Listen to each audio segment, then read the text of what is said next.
வயலோ வயலோ வயலோ செழிக்க வாழ்வு தந்தானே, வயலோ வாழ்வு தந்தானே. அட பொன்னா விளையோ பூமிக்கு நல்ல விவரம் தந்தானே, உழவனின் உறவா வந்தானே.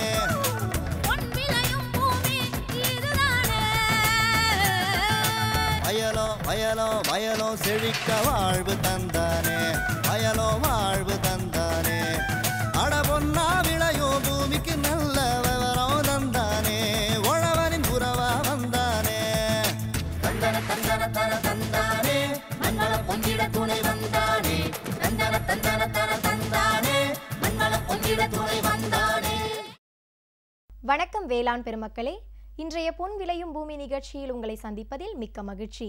முதலில் வருவது வேளாண் செய்திகள், வேளாண் சந்தை நிலவரம் மற்றும் வேளாண் மண்டலங்களுக்கான இன்றைய வானிலை. தொடரும் வேளாண் தொழில்நுட்ப பகுதியில் காவிரியின் பாசன பயணம், மேட்டூரில் இருந்து மேலையூர் வரை கல்லணை ஒரு சிறப்பு பார்வை. இதில் உதவி பொறியாளர் டி ஆண்டு அவர்கள் விளக்கமளிக்கிறார். இனி வருவது வேளாண் செய்திகள்.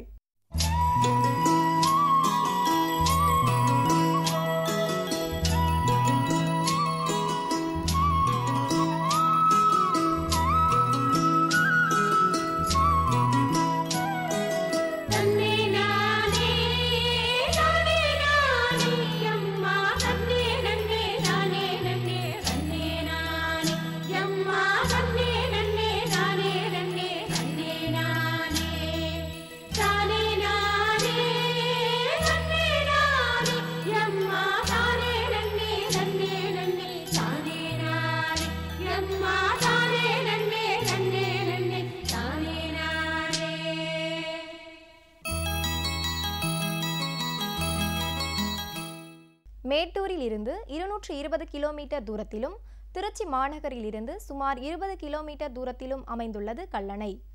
சோழ மாமன்னன் கரிகாலன் காலத்தில் கட்டப்பட்டதால் இது கல்லணை என அழைக்கப்படுகிறது. காவிரியின் இடது பக்கத்தில் உள்ள கொள்ளிடத்தையும் காவிரி ஆற்றில் மிகும் வெள்ள நீரினை கொள்ளிடத்தில் சேர்க்கும் உள்ளாற்றில் கற்களை கொண்டு மாபெரும் தடுப்பணை கட்டப்பட்டுள்ளது. இக்கல்லணை காவிரி, வெண்ணாறு ஆகிய ஆறு முன்காலத்தில் வேளாண் சேவை செய்வதற்கும் வெள்ள உபரி நீர் கொள்ளிடத்தில் வீணாக செல்வதற்கும் அரணாக அமைந்துள்ளது. பின்னர் வந்த அரச மரபுகள் காவிரியினை தஞ்சை பெரிய கோயில் வழியாக நீண்ட வாய்க்காலை உருவாக்கியது. 1804ஆம் ஆண்டு கேப்டன் கோல்வெல் எனும் நிபுணர் கரிகாலன் கட்டிய கல்லணையை புதிய தொழில்நுட்பத்துடன் மாற்றியமைத்தார். அது மட்டுமன்றி காவிரி, வெண்ணாறு ஆகிய ஆறுகளுக்கு புதிய கட்டட அமைப்பையும் மேற்கொண்டார். 1830-40களில் கொள்ளிட தடுப்பணையில் மணற்போக்கிகள் கட்டப்பட்டன. 1929இல் கல்லணை கால்வாய் கர்னல் எல்லிஸ் அவர்களால் கட்டப்பட்டது. ஆக கல்லணை என்பது பல நீர் பகுப்புகளை உள்ளடக்கியது. இத்தகைய சிறப்புகளை பெற்ற கல்லணையை பற்றி இனி பார்ப்போம்.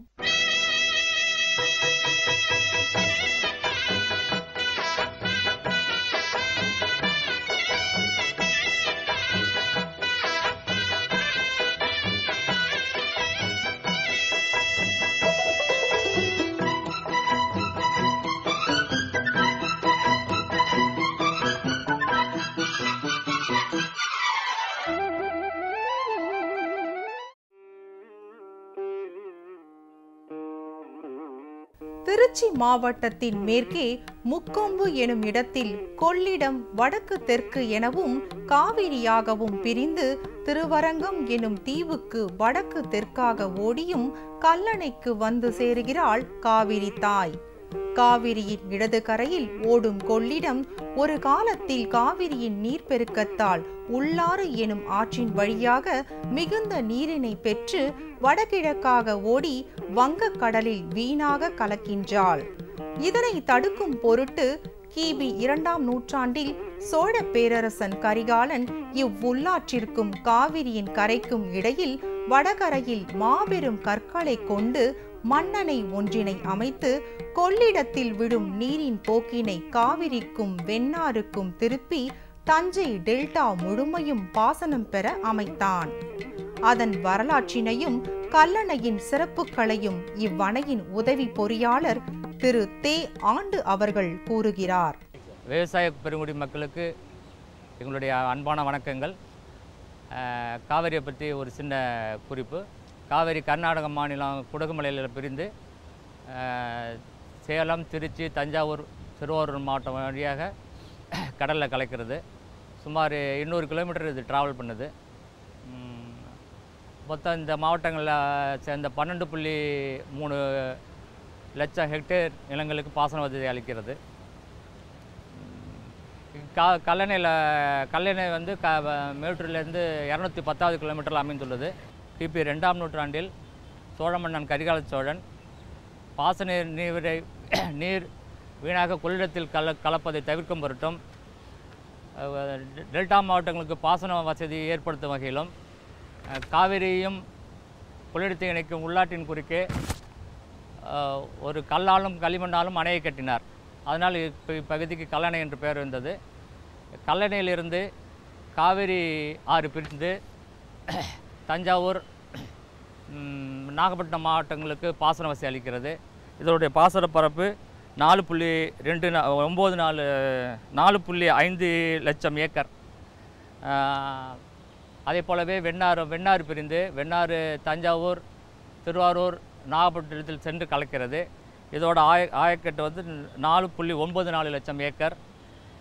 அதே போலவே ஜிஏக்கள் புது ஆறு கால்வாயும் கல்லணையிலிருந்து பிரிந்து 2.27 லட்சம் நிலங்களுக்கு பாசன வசதி அளிக்கிறது.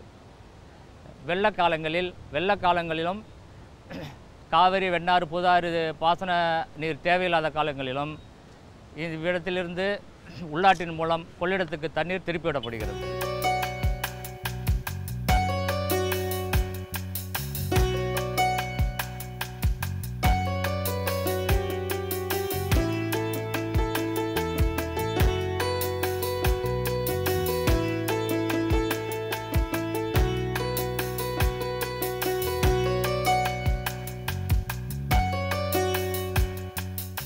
நம்ம பார்த்துட்டு இருக்கிறது வந்து கல்லணையில் உள்ள காவேரி ரெகுலேட்டர். காவேரி ரெகுலேட்டர் வந்து அதோட 40 வெண்ட் மூலம் அதை தன்னுடைய கிளை நதிகளுக்கு பாசன வசதி அடைந்து நாகப்பட்டினம் மாவட்டம் பூம்புகாரில் கடலில் கலக்கிறது. இதோட ஆயக்கட்ட பரப்பு வந்து 4.69 லட்சம் ஏக்கர். இது கீழே உள்ள மழையின் அளவையும் வயல்களில் உள்ள பருவம், நாற்று நடவு அந்த மாதிரி சீசனை கீழே உள்ளவங்களுக்கு கொடுக்குற டிமாண்ட்ஸ் படி இதில் வந்து தண்ணீர் தேவையான நேரத்தில் தேவையான அளவு பகிர்ந்தளிக்கப்படுகிறது. காவேரி ரெகுலேட்டர் கர்னல் ஜோஷிட் மூலம் 1883லேருந்து 86 வரைக்குள்ளே கட்டி முடிக்கப்பட்டது.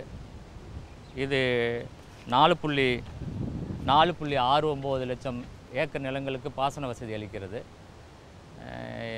இதோட ஃபர்தராக இதோட டெவலப்மெண்ட்லாம் 2005-2007 ரெகுலேட்டர், அதோட ஷட்டர் அமைப்புகள் எல்லாம் மின்சாரம் மூலம் இயக்கப்படுற அளவுக்கு மாற்றியமைக்கப்பட்டது. 1804ஆம் ஆண்டு கேப்டன் கோல்டன் வெல் எனும் பொறியியல் வல்லுனர் வடக்கு புறத்திலுள்ள கொள்ளிடத்தையும் காவிரியையும் இணைக்கும் உள்ளாற்றில் கரிகால் பெருவளத்தான் கட்டிய கல்லணையின் திடத்தையும் பொறியியல் வல்லமையையும் கண்டு வியப்புற்று அக்கல்லணைக்கு மேல் கரைகளை உயர்த்தி அணைக்கற்கள் வைத்து சீர் செய்யப்பட்டது. 1830, 1840ஆம் ஆண்டுகளில் மணற்போக்கிகள் கொள்ளிடத்தில் கட்டப்பட்டது.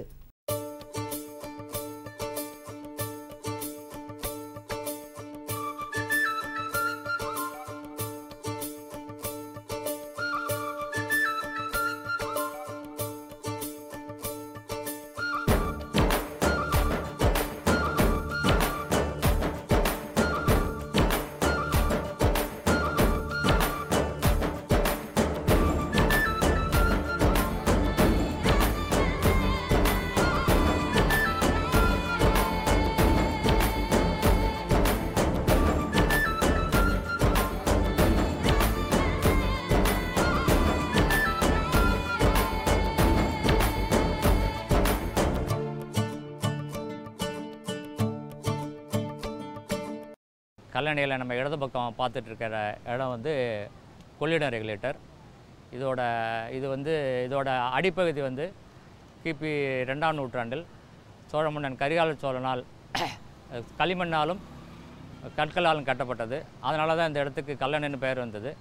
கரிகாலன் வந்து கடலில் வீணாக கலக்கிற தண்ணியை பாசன பகுதிக்காக வெண்ணாறு காவிரி பாசன பகுதிக்கு திருப்பு வகையில் அதோட மட்டத்தை வந்து உயர்த்தினார், 10 அடி உயர்த்தினார். அதோட இன்னொரு பயன்பாடு வெள்ள காலத்தில் இது தஞ்சாவூர், திருவாரூர், நாகப்பட்டினம் மக்களுக்கு எந்தவித பாதிப்பும் வராத வகையில் இந்த தண்ணீர் வந்து இங்கே உள்ளாறு மூலியமாக கொள்ளிடத்தில் திருப்பி விடப்படுகிறது. இதோட அதிகபட்ச தண்ணீர் வெளியேற்ற அளவு வந்து 1,25,000 கியூசெக்ஸ். இது வந்து ஒரு 120 கிலோமீட்டர் தூரம் ஓடி நாகப்பட்டினம் மாவட்டம் மகேந்திரப்பள்ளி பழவாருங்கிற இடத்துல கடலில் கலக்குது. இதுக்கு இதில் வந்து 40 வெண்ட் அமைந்துள்ளது. கடல் மட்டத்திலிருந்து சுமார் 189 அடி உயரத்தில் இந்த கொள்ளிடம் ரெகுலேட்டர் அமைந்துள்ளது.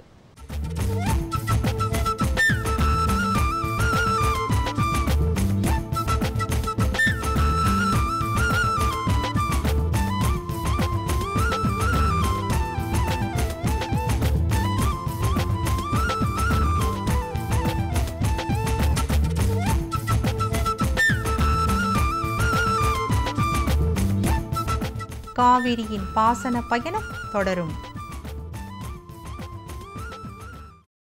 மீண்டும் நாளைய பொன் விளையும் பூமி நிகழ்ச்சியில் சந்திப்போம். நன்றி, வணக்கம்.